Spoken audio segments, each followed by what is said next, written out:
দারুণ কালারের সাথে। ফোনটা দেখতেও প্রিমিয়াম অনেক, দেখলে মনে হবে 30,000-35,000-এর ফোন। 70 turbo gaming phone. এরকম কাটবো? হ্যাঁ এই তো, আরে না এইখান থেকে। হ্যাঁ তুমি সবই জানো, দেখিয়ে দিতে পারছো না, ভুলভাল বলছো সামনে দিয়ে। ছেড়ে দাও ছেড়ে দাও, তুমি ছেড়ে দাও, এবার তুমি খোলো, বলো। ওই স্ক্রিন প্রোটেক্ট লাগিয়ে দিবি পেছনে একটা পাতলা। পেছনে না, ওটা নেই আমার কাছে। মহারাষ্ট্র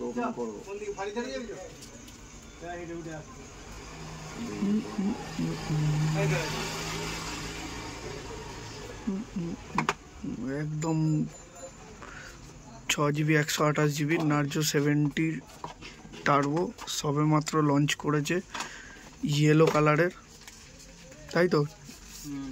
দেখি পেছনটা, একদম দারুণ কালারের সাথে। ফোনটা দেখতেও প্রিমিয়াম অনেক, দেখলে মনে হবে 30,000-35,000-এর ফোন। ফোনটা এরকমভাবেই তৈরি করা হয়েছে, 90 FPS চলবে।